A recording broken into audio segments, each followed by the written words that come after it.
and it's a wee bit like he summed it up himself. This is the best Springsteen quote ever, and it's when he was inducting U2 into the Rock and Roll Hall of Fame, and he was talking to U2 about their pop tour, which was very extravagant and full of ironically looking at themselves in the world. And he said, "Forget about the irony, boys." He said, "You're about the heart and the earth and the stations of the cross," and that makes me emotional even now. You're of the heart and the earth and the stations of the cross, and he was describing U2, but he was describing himself, because that's what he is. He's about the heart and the earth and the stations of the cross.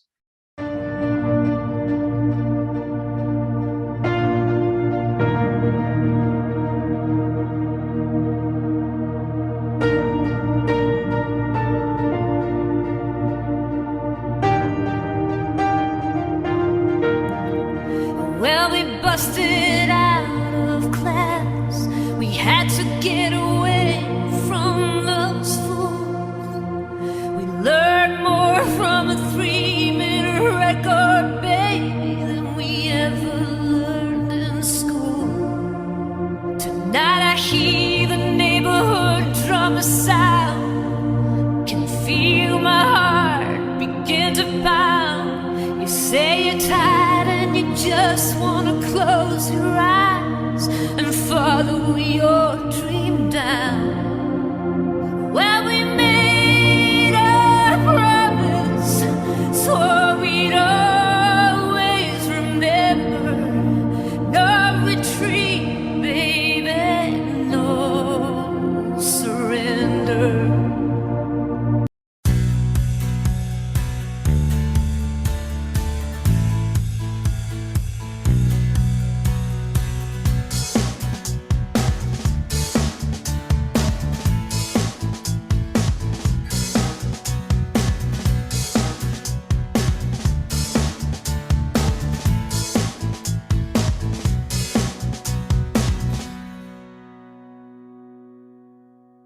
Hello, everyone, and welcome to a new episode of Set Listing Bruce, your podcast all about Bruce Springsteen, his music, and mostly his fans.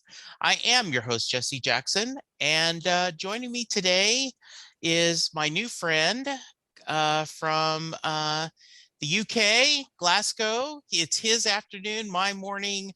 Welcome to the show, Scott. Jesse, you're a good man. Thank you. It's been a pleasure to make your friendship this last few weeks, and thanks for having me on. Oh, I'm so excited. Yeah, tell us a little about yourself. Well, I'm a Bruce Springsteen fan, U2 fan as well, from Scotland, in a band called December. Have been for many, many years. My day job is in the legal profession. So the band, although we've been through various phases and had record deals and things like that, but the band is now a kind of serious hobby more than anything else. And so I stay in central Scotland. My bandmates are Paul and Ailes, who is our singer. We are pretty busy all of the time. We're recording on a monthly basis, and obviously the last few years have been quiet on the gig front with COVID and everything, so we're keen to be back out soon. But yeah, just a Springsteen fan from over here, just outside. We live outside, just outside Glasgow in Scotland. Yeah. So we're pretty central. Yeah. Well, good to know. We are going to get specifically in a few minutes the reason why I asked you to join me, though I am thrilled to have you on. I'm always love to have Springsteen fans on from across this wonderful world of ours. But I always like to start at the beginning. So tell us, growing up, Scott, what kind of music did your family listen to? Were they musical? My folks weren't musical themselves, but my childhood was hugely. I mean, the noise of my childhood was Neil Diamond. Ah, okay. Yeah, and with my dad Sam, picking my brother and I up from Boys Brigade. I don't know if do you have Boys Brigade over in America? I think you probably do. I don't think so. Is it like the Boy Scouts, or is it? It's kind of like the Scouts. Okay. But my first memories of music are Neil Diamond being played in the car on the way home from Boys Brigade, and on records in the house, and also ABBA. ABBA was a huge thing for us way back then. This is kind of the mid-70s, getting to the later 70s for me. And Neil Diamond still holds up for me. I mean, he went through a very not cool phase in the 80s and 90s and whatnot, but when you listen to the guy's songwriting and just the melancholy in his voice, it's incredible stuff. It was probably a bit too mainstream for the Springsteen fans in the 70s and 80s, because Bruce has always been slightly outside the kind of the mainstream, just being brilliant. But yeah, so it was Neil Diamond, ABBA, and then when I was 14, 15, it became U2. They were the first band that kind of blew my mind and changed my life. Quickly followed by Bruce Springsteen. I honestly can't now remember whether I got to Springsteen via U2 or not. I wouldn't be surprised because they were in contact with him pretty early on. You can see photos of them at the Marquee with Bruce and Pete Townsend and guys like that, and their first kind of couple of tours. So it may have been that through U2 I got to Springsteen. I honestly can't remember, but I do remember by the time 1984, 85 comes around, Springsteen is a major figure in my life. So it got from Neil Diamond in around 1975 when I was quite a wee boy to Springsteen and U2 in my mid-teens, and those guys are my heroes and always will be. Not just for the music, but for the kind of people they are. And like you and like Mary, when you get to a certain age, you don't have too many heroes left or people that you would really follow in life. You just don't. They kind of fall away, and you realise that they've all got feet of clay. But there's something about Springsteen that and it's partly because he's been so open about stuff, and probably largely because of that, you can still follow him, even at this age and this stage, and with all the kind of stuff you've acquired. Sorry, Jesse, that's a very long answer to a short question. That's a great answer. I love it. I grew up. I graduated high school in 1977, so I had that, that top 40 era where, Neil Diamond was on the radio. I certainly can remember, buying Neil Diamond cassettes and CDs. I know that we loved, it wasn't a very good movie, the remake of The Jazz Singer, right? But I remember that soundtrack coming to America and the other songs on there. Big Neil Diamond fan too. I appreciate that. Yeah, and there seems to be a connection between U2 and Springsteen, similar to Springsteen and Pearl Jam, right? They're this mutual admiration of each other that they seem to just really inspire each other. And so I think I could see how as a young person that would connect to you. Can you articulate, and you've done that a little bit, Scott, but what about their music spoke to you? Why? And you've talked about that they haven't had feet of clay, which I love that, phrase. But what about their music spoke to you? Yeah, I can have a go at articulating it. I think it's a few things. It's great music. I mean, the music's just blows your head off. Sure. It's vibrant. It's just full of heart and passion. So that gets you first of all. There's honesty from the ground up. No kid on, as we say, in the lyrics, and it's probably, for me at that stage of my life, it was probably that they're all seeking something. They're seeking something, and they're seeking something that isn't material. These guys weren't about. I mean, I'm sure they love having the big houses and the cars and the villas in the south of France, but that is not their motivation. I believe it is not their motivation. Their motivation is to connect, and was to connect with something beyond themselves. For me, it's the divine in the universe. However you describe that. Every faith in none and all of that. But their music is trying to they're both trying to articulate and connect with something that's beyond themselves, and at the same time just say what's on their mind and heart. And that spoke to me, you know. And we sometimes put it like this, that the 80s were full of Duran, great band, love them, I can get it and all that, but making videos and singing songs about Rio and dancing in the sand at the same time that Springsteen, well, he's bringing out Nebraska at that point. Do you know? Yeah. And it's a wee bit like he summed it up himself. This is the best Springsteen quote ever, and it's when he was inducting U2 into the Rock and Roll Hall of Fame, and he was talking to U2 about their pop tour, which was very extravagant and full of ironically looking at themselves in the world. And he said, "Forget about the irony, boys." He said, "You're about the heart and the earth and the stations of the cross." And that makes me emotional even now.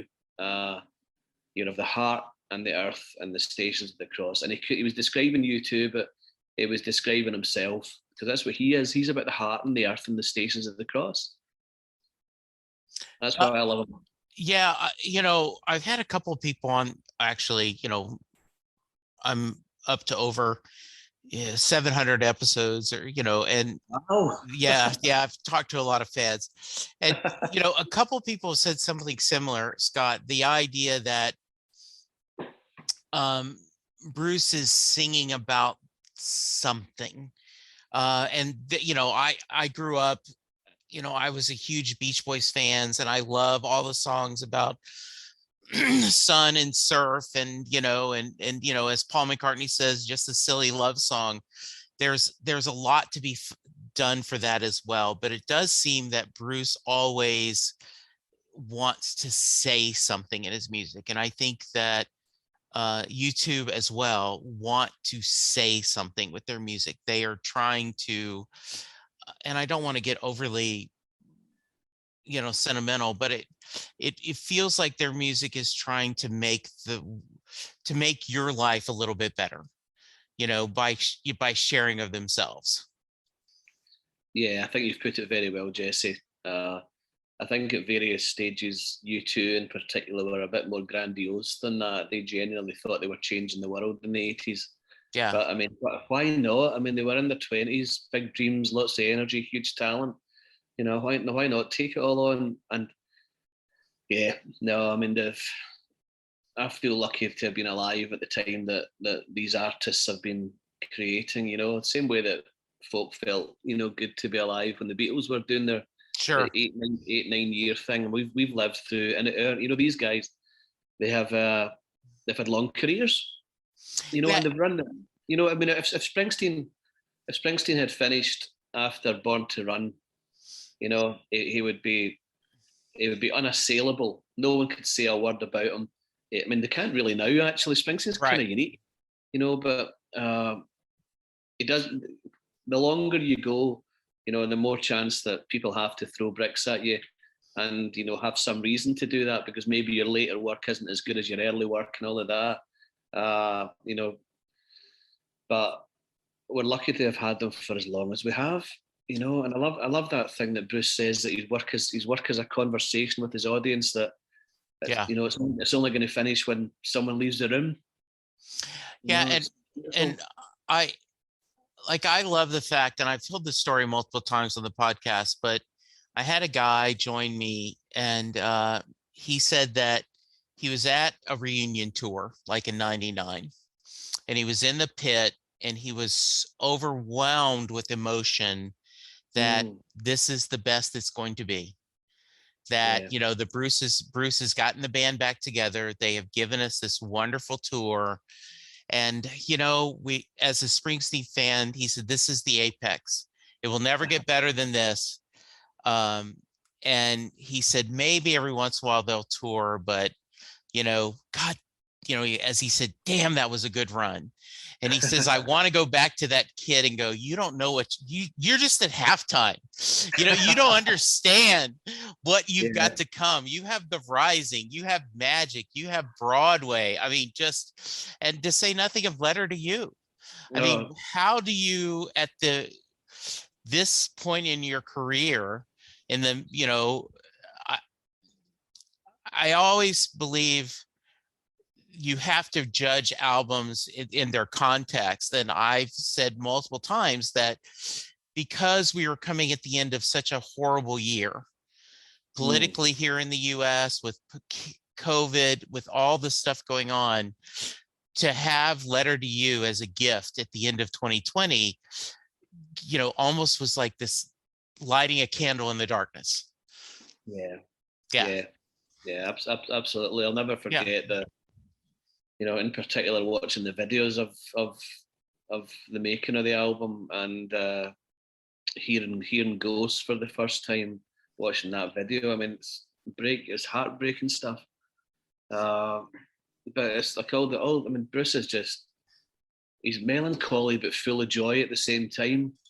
I just don't know how you do that. And I remember Scott, the reason that was exactly what I was going to say. I don't know how he does that. How can you be joyful and melancholy at the same time? But he is.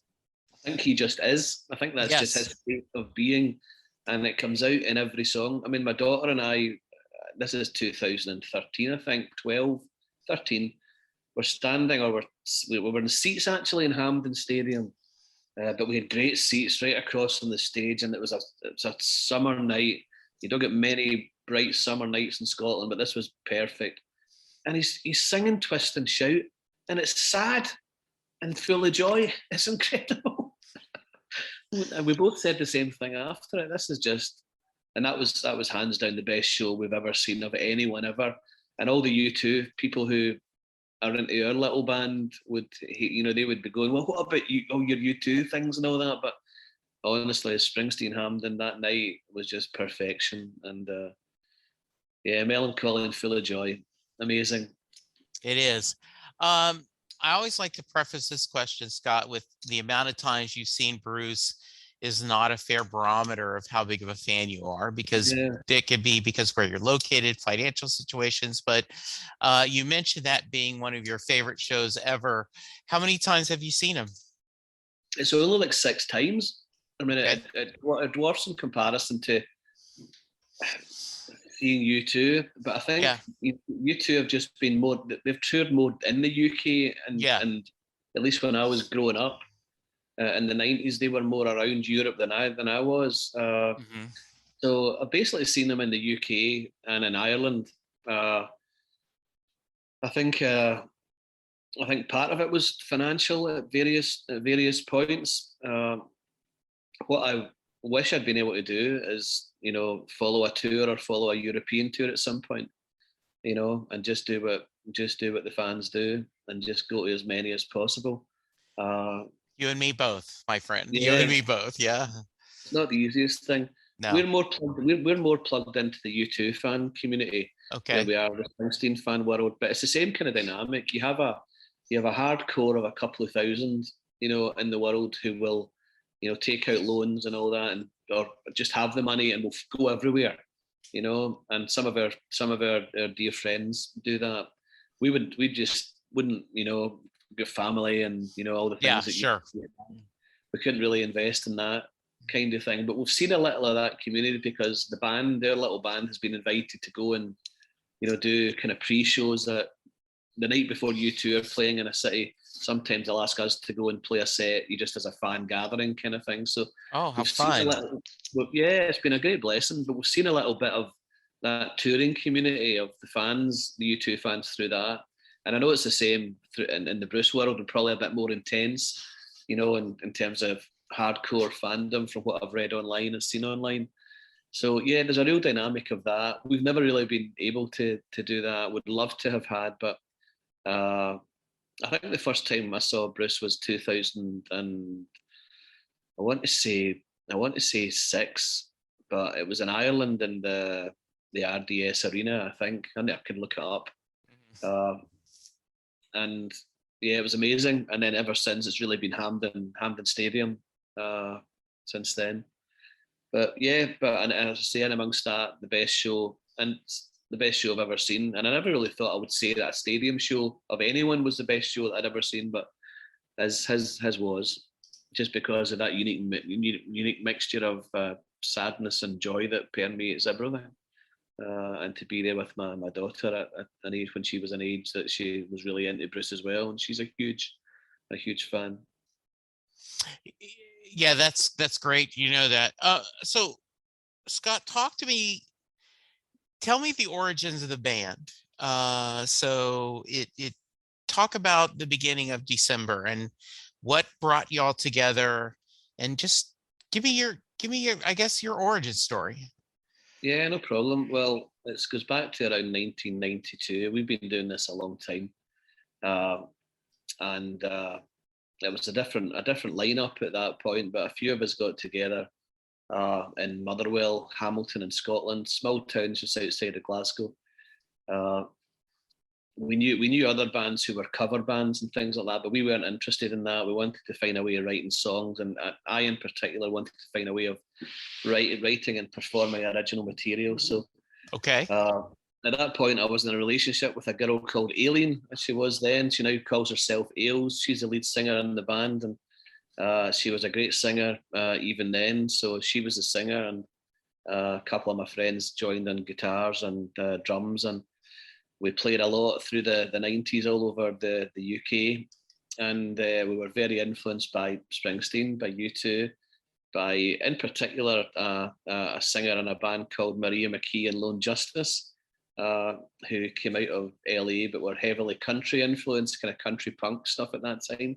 So we had a huge type of influence that kind of brought all these various things into the mix. The lineup changed a couple of times over the years, but now it's pretty much myself, my friend Paul on guitar, and I play guitar, bass, a little bit of drums, and Alien on vocals. So live we're quite a small setup.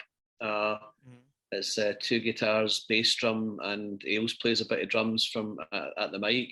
So it's quite a punk kind of sound live, full of energy. And in the studio, it's we just bring people in. We had to trim down the live thing because we were getting asked to do all this stuff abroad, and it just wasn't economical to do. First thing we were asked to do that was really quite significant and justified travel was, it was only over in Dublin, but it was a big deal. And the lineup that we had at that time just couldn't, they all had young families and couldn't go.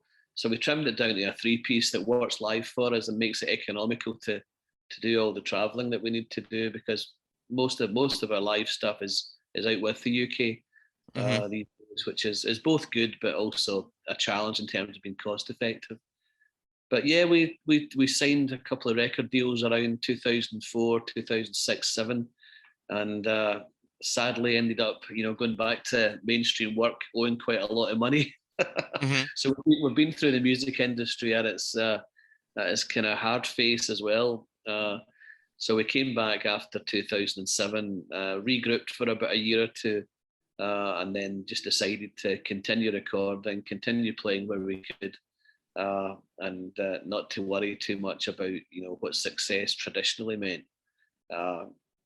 And that coincided really with the internet becoming, the bigger means of distributing your music, which for us has been good because we've reached an audience all over the world with covers and with original stuff. So it's been a real blessing. Yeah, I've Ken Rosen, one of the best Springsteen, bloggers out there, had posted about your No Surrender cover and talking about, so talk to me a little bit about why that song and how you're trying to raise awareness for fundraising. Let's do a little business, Scott. Let's try to raise a little bit of money. Okay, let's do that. Well, we've always loved the song. We used to cover it. We only ever covered 2 songs in our careers, if you like, before 5-6 years ago when covering became a bigger thing for us. And one of them was No Surrender. The other one was a song by the Jesus and Mary Chain, a song called Head On. So we loved the song. We in particular loved the way that Bruce reinvents the song, between the acoustic and the full band. So always loved it. Over the last few years, we've been in a seam of work where we began to cover the artists that we really like. So we began to cover U2 and Springsteen, and also a band called The Alarm, who were kind of very defining for us in the 80s. And we do a thing where people who support us, they can sponsor a song if they want. So what they do is they pay, it was £150 at the time, and that covers the studio costs. The band doesn't get any money out of it, but we don't have to pay any money. So it kind of makes it cost effective. Yes. And the person gets a whole lot of special things, by that investment, including studio access, and the only CD will ever exist of the song and things like that. So after originally covering mainly U2, we thought, well, do we dare to cover Springsteen? And because it's all kind of holy ground, isn't it? And we thought, well, okay, why not? Someone wanted to sponsor it. That was the only Springsteen song we put into the mix at that point as a possibility. And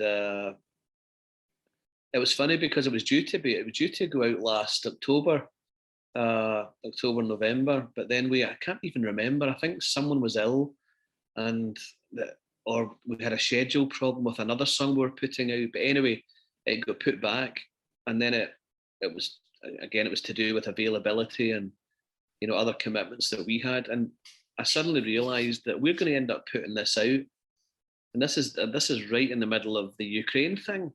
Yeah. And it's a song called No Surrender. And so what do you do with that? Do you just not mention it? And I thought, we can't not try and make some kind of difference here. And I'm always wary of charity songs and putting stuff out and, on that basis, because, you don't want people to think you've got mixed motives or anything like Right. that. But equally, you weigh it up, or we weighed it up, and we thought, well, we can't not say anything.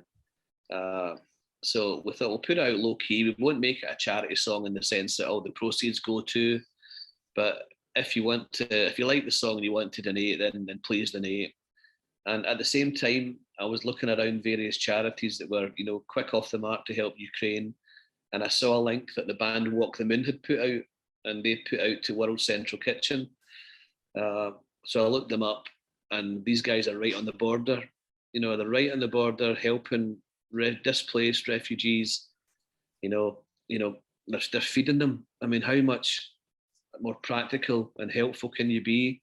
Right in the heart of the thing. So we wanted to say something about that, and to say, listen, guys, if you can help, then help. There's a lot of pressure on everyone, sure, and everything's relative and all that, but here's a group of people who are in the front line of it, helping people at the most vulnerable of circumstances. And that was why we did it. So if there's people have been donating, and it's been good, and the band's going to donate and put something into it, and it felt like the right thing at the right time. I didn't want to pull the song and not release it just because of all of this and because of the connotations with the title and all that. It felt like the right thing to put it out and to try and say something at the same time and do something worthwhile. So World Central Kitchen is a link. I think they're just at WCK on Twitter. I think it's quite simple to get to them. Yeah, I will include a link to not only your website, but to the donation website. And I also, I do want to say that I had not thought of this till a few minutes ago. Your cover of No Surrender is that mix of joy and melancholy. I mean, there is this, it is a unique take on the song. It's a beautiful version, but it does have a little undercurrent of sadness, but it isn't a depressing sadness. So I just, as you talked about Bruce having that mix, you guys, I think, hit it really well on your cover. Well, thank you very much. That's a great compliment, because that's probably the only thing we're trying to do, is to try and recreate or be influenced by the people that really matter to us. And that's always going to be the Bruce Springsteen and U2 for us, and no one really will ever match them. And thank you, Jesse. I appreciate that. So Sorry, when you go. No. Who does most of the writing for the band? I write the original stuff pretty much. Okay. Ailes, our singer, has contributed at various points to certain songs over the years, but they tend to let me go on with it now, which is Okay. good. So yeah, it tends to be, the story of my life kind of thing. So In terms of originals. yeah, so Scott, one of my other obsessions, I joke about that, I'm obsessed with Doctor Who and Bruce Springsteen, but another one is West Wing and Sports Night and anything written by Aaron Sorkin. Wow. So how in the world have you written a song named Aaron Sorkin? You please tell me this story. Well, you have done your research, my Yes. friend. Yes. That's very impressive. Yeah, so 2015, it was a big year for us because we put out an album called I Will Let You Have Your Say, and it started with a us, it started with a Springsteen connection. Okay. Because Eric Church had put out a song called Springsteen, right? Yes. Remember that? So that's Great 2015, 14. And the boss heard it and sent him a letter on the back of a set list. Eric Church spoke about that. So I think I saw that article and I thought, wow, I wonder if anyone's ever done that for U2. So I ended up writing a song about U2 called Alison Stewart. And basically, to cut a long story short, it led to an album full of songs named after people, some of them famous, some of them not famous, but just who deserved to be. And we put it out as really, I suppose, a kind of a memoir of people who'd influenced us and, inspired us over the years. And Springsteen's in there because of Eric Church. We couldn't do that, because he'd already done it. Right. But he's in there in the middle of a song called Paul McLean, where we talk about Springsteen and the way that he finds to, heal our hearts and things like that. So I don't want any Springsteen fans to think that we neglected the boss. He's right in there. Yes. Important song. But Aaron Sorkin, it's a song about finding America and finding the real America. And we always said that, what we kind of think is that Aaron Sorkin, through his writing, he's pointing to the real America. He's pointing to that bit of America that appeals to our hopes and our dreams, and setting everything aright, to the bit that's at the goodness that's at the heart of the country, even though it's at metaphorical, at least war and political war with itself all the time. There's a bit in the heart of America that is just pure goodness and dreams and hopes. And nowhere is that more exemplified than in the writing of the West Wing. Yes, so, I agree. There was a time in my life, Jesse, where I used to watch the West Wing every night, a little bit every night for years. And it helped my heart, it kind of helped settle my world. It was good for my mental health. Yeah. So when we had a song about finding America, it just felt right to call it after Aaron Sorkin. And again, with all of that, there's no ulterior motive. We just put that stuff out. And it's a kind of just a little thank you to people that have made our lives better. But well done for noting. Yeah, I'm going to send you a link. I had a lady on the show, Steph Anderson, and she does a Harry Potter kind of punk band called Tonks and the Warriors.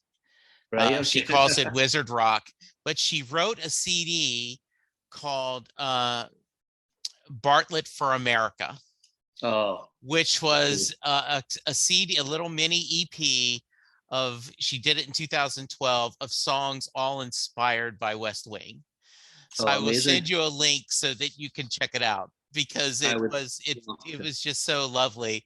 And so when I had her on the podcast, we got to talk a little West Wing, and during the pandemic, I did a complete West Wing rewatch. I started at season 1, went all the way through 7, because I needed joy in my life, right? And so I just needed that so much. So yeah, that's great.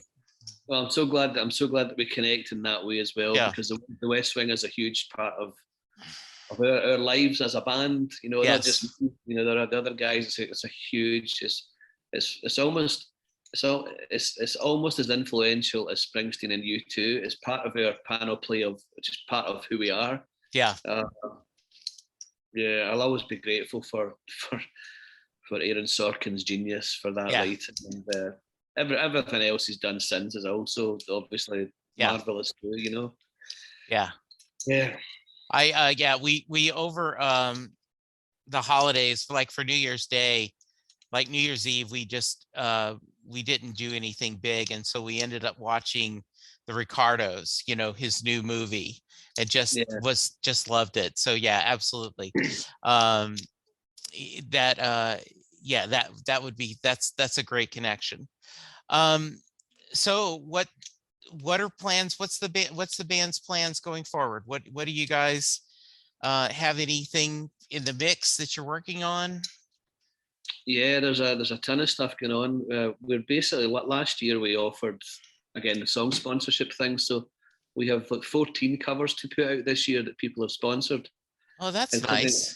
including a few other Springsteen ones, which we are kind of nervous about. But so we've got a mix of U2, Springsteen, and The Alarm to put out this year, and also we have we weren't sure whether to call it an EP or an album, but we think we might have 8 originals to put out, and I think that justifies an album. So Sure, I we'll have, agree. we'll have an original album round about September, October, called, well, provisionally called Julia Fought the Battle of Jericho. So Okay. that's going to be an interesting bit of work. And we've got we've committed to a few shows. For the first time, we have a show in Glasgow where we put out an album during the pandemic called God Is Not a Man, which we had no chance to tour or play to anyone. So we're going to play that album that night and enjoy that, and hopefully people will come from, you know, travel into Glasgow to see us. And then we're in Ireland for a few gigs in October, which we're looking forward to. So we're taking it slow in terms of getting back to traveling and playing live this year. There's still a wee bit of nervousness over here around COVID, and it's spiking again and things like that. But we're going to be out second half of the year playing, and that will be good. And Yeah, putting out, yeah, putting out music every month. yeah, I think all of us are fighting that, you know, fear and what to do. So that's good. Well, open seat. If when you're ready to promote the new CD, just reach out to me, Jesse, and we'll schedule another episode and we'll talk about it and kind of visit and go through. I'd love to do that. Are there, you've kind of shared a little bit of this, but are there specific songs or albums of Bruce's that mean a lot to you and your family? Yeah, I might get emotional here. Forgive me. That's okay. I appreciate it. The Rising is hugely important to us. It just came out at a time when we needed it, and you know, we're not, you know, everyone was affected by 9/11, but I don't mean that. Just that we were in a situation at that point where we just needed hope, you know. Back in 2001, 2002, and yeah, so that album, that particular song, actually coincided with the resurrection of our little band for a while, because we'd kind of, we're moving from one incarnation to another over kind of 18-month period. And I remember the first show that we came back, we played The Rising, the track, just before we went on stage, and it just felt symbolic that we were coming back to life as musicians and as, you know, people to some extent. And then the other one, I mean, everything's important. I mean, Born to Run, but I mean, how did, you know, how, but Wrecking Ball as a track is important to me and my daughter because of that night in Glasgow when it just hit us like a ton of bricks, you know. Tonight all the dead are here, you know. It's like the older you get, the more people you lose, and you want to live up to you want to live up to them. That's kind of how I feel about Wrecking Ball. When I hear that line, I think, God help me live up to, the beauty and the wonderfulness that was those friends that I've lost. So yeah, so that's what I'll say here. Yeah, those two tracks at the moment are the ones that come to mind. But hey, I've been listening to a lot of Johnny 99 recently. So Yeah. it's like incredible songbook. Yeah, I'm looking at the set list for that night, and just it does seem like a great show. You guys got Jolie Blanc, which is one of my wishes. I grew up in Louisiana, and so I've never seen that live, and I would love to do that. And so many great songs on there. What do you think if we get a tour, and when we get another tour, I'll be positive. What do you have a theory on what do you think he's going to is he going to do is he going to focus on Letter to You? Do you think he'll do more of a general tour? What do you think we're going to get?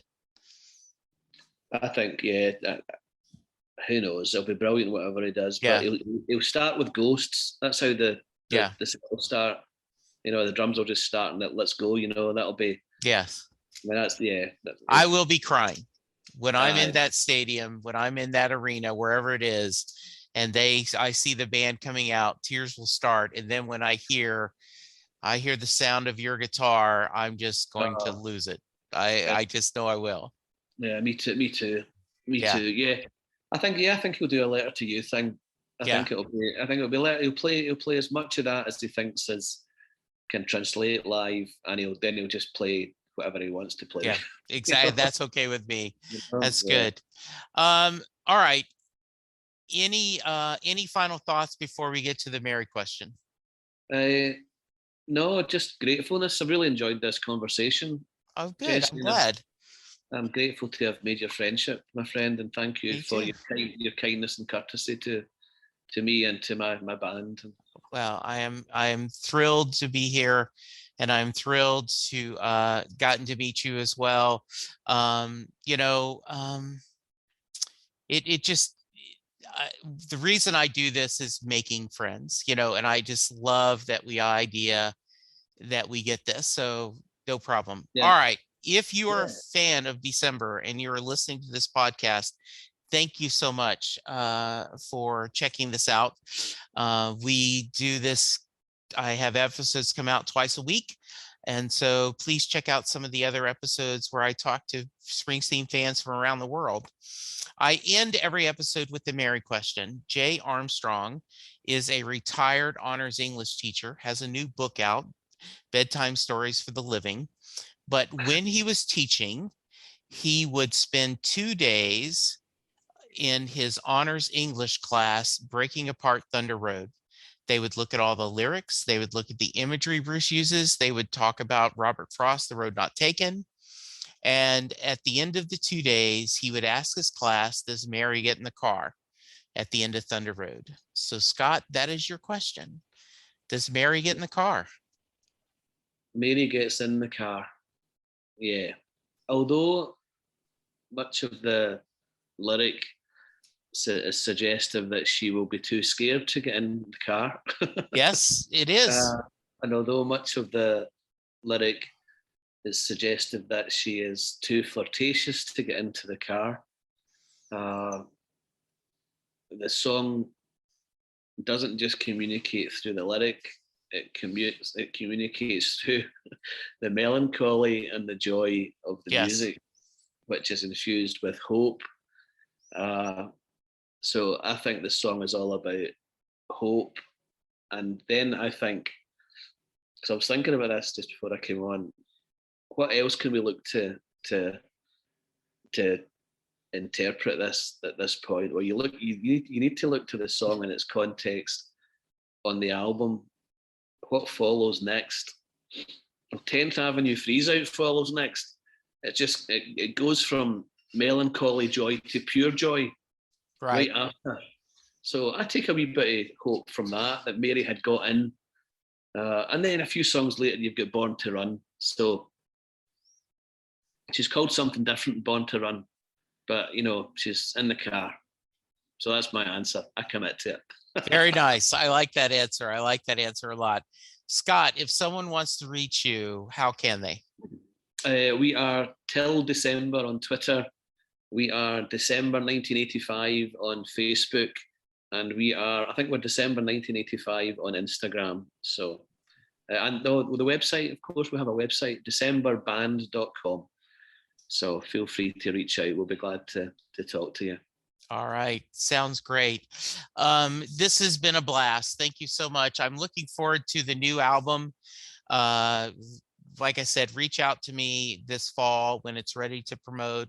I'll have you back on. We'll talk about it. We'll tell some stories. Go, guys, go listen to the amazing cover of No Surrender. And I will have a link in the show of where you can throw a few coins toward relief. It is good, as Bruce talks about, these are people on the front lines taking care of people, and that's what this charity does. So we want to give them as much love and support as we can. There's a lot of scariness going on in the world right now. There's a lot of uncertainty, and every little bit helps. We need to do, I end every episode with, since the pandemic, go get vaccinated, go get boosted, and let's be kind to each other, because that's the only way we're going to get through this. And I think during this very scary time for our friends in Europe, especially Ukraine, let's do what we can to help. Absolutely. Absolutely. All right. Jesse, thank you so much. Thank you, Scott. Thank you, listeners. We'll talk to you soon. Goodbye. Like soldiers on a winter's night, with a vow to defend. No retreat, baby, no surrender. Now on the streets tonight, the lights grow dim. The walls of my room are closing in. There's a war outside still raging. It's not ours anymore to win. I wanna sleep beneath the peaceful skies in my lover's bed, with the wide open country in my eyes and these romantic dreams in my head. Hey.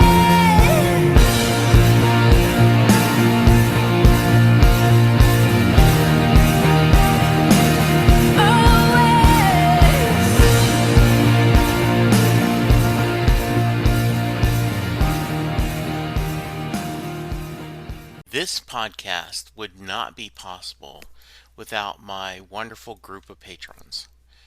I want to send a special thanks to John Munson, Mary Thomas, Terry Smith, Dale Hosick, Andrew Goddard, Stephen Malio, Alex Samada, Anna Lynn, Chris Bloom, Holly Mack, and Captain America, aka Steve Rogers. Thank you guys for supporting the podcast. Your support means the world to me, and you are forever in my heart.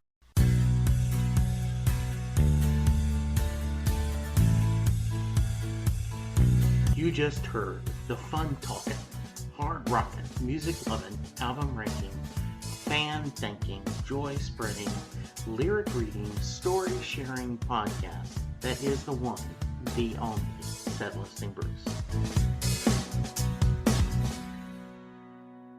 The theme for Set Listing Bruce was written by David Rosen, used by permission.